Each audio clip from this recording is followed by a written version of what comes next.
Bonjour, bienvenue sur ma chaîne. Alors aujourd'hui je vais vous parler de la culture des cattléya en intérieur.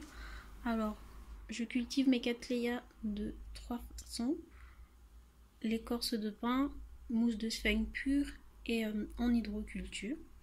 Alors pour la luminosité, les cattléya ont besoin de beaucoup de lumière.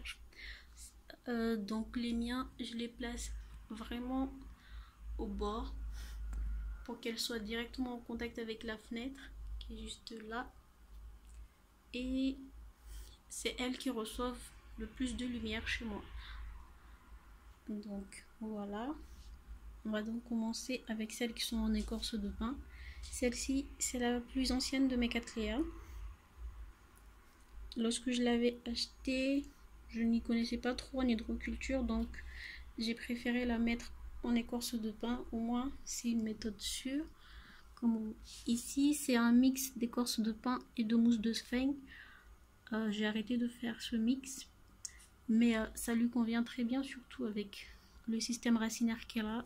C'est la plante qui demande le plus d'eau chez moi, donc pour elle ça va. Je l'arrose une fois par semaine en hiver et 2 à 3 fois en été, parce que surtout une fois qu'elle avait fini de fleurir, elle m'a fait 4 nouvelles pousses et j'arrivais pas à suivre l'arrosage et elle n'a pas fleuri. Donc voilà, celle-ci c'est une nouvelle plante. Elle aussi, elle est en écorce de pin, mais le mix est différent. Ici, c'est les écorces de pin et de la mousse de polyuréthane. Ça aide à ce que le milieu se sèche très vite. Après, en été, elle aura besoin de beaucoup plus d'arrosage, mais au moins ça me convient en hiver. Donc voilà, et ça permet que je l'arrose une fois par semaine, comme celle-ci. Comme ça, je regroupe tous mes arrosages en même temps et c'est un gain de temps. Donc voilà. Ensuite, mes cattléya en mousse de sphagne. Alors celle-ci, c'est celle qui se porte le mieux. Je l'avais reçue en mousse de sphagne, donc je l'ai rempotée de nouveau en mousse de sphagne. J'avais peur de la mettre en hydroculture, donc voilà. Elle m'a fait 7 pousses l'année dernière, enfin l'hiver dernier. Cet été, elle a fait celle-ci que j'ai cassée.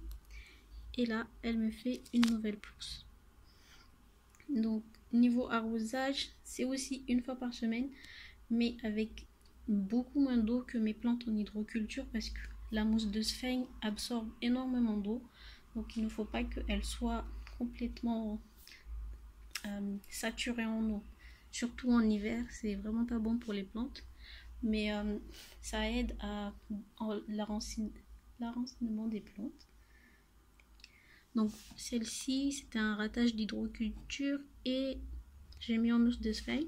Pour l'instant, je vois pas de racines, mais c'est que celle-ci a commencé à en produire et la plante est moins déshydratée, donc je pense qu'elle commence à en produire.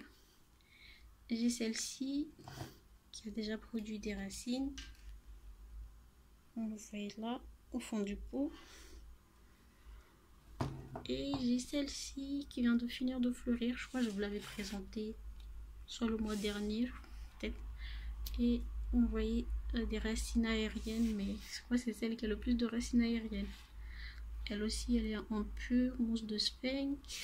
Et vu que ça fait longtemps, comme vous voyez, il y a plein d'algues. Donc il faut que je la rempote bientôt. Donc voilà pour mes orchidées en mousse de sphagne.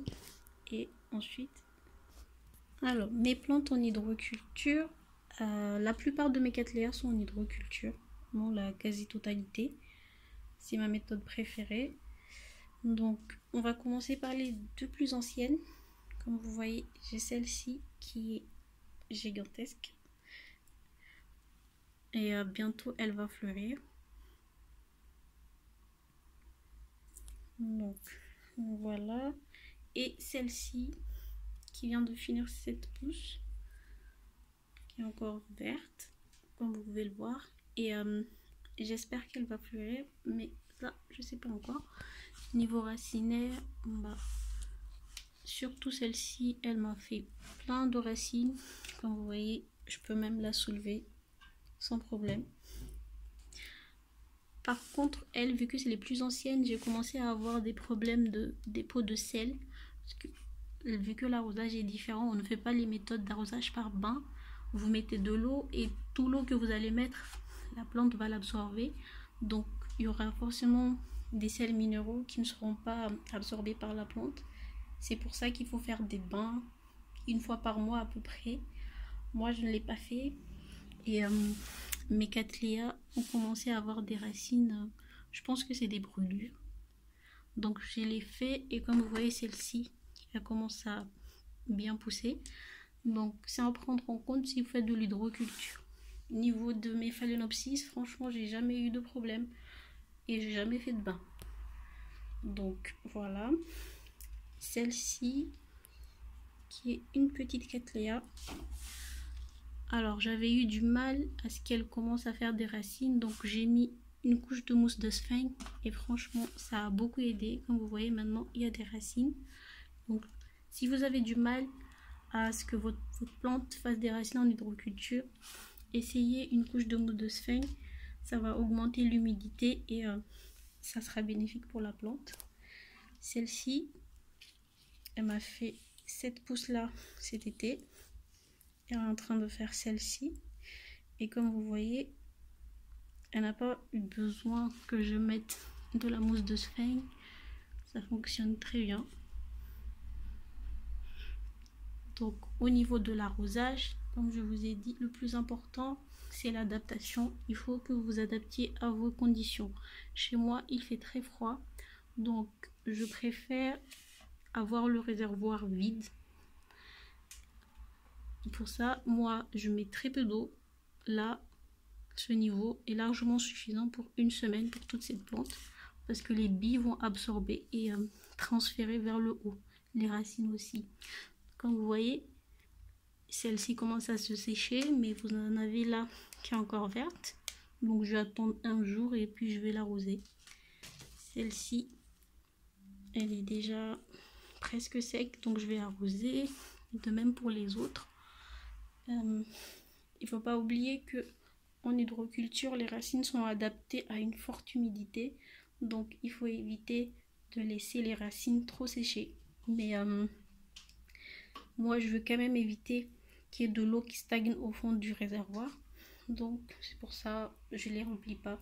Il n'y a que printemps-été que mes réservoirs sont remplis. Donc voilà, j'espère vous avoir aidé. Merci d'avoir regardé et à bientôt.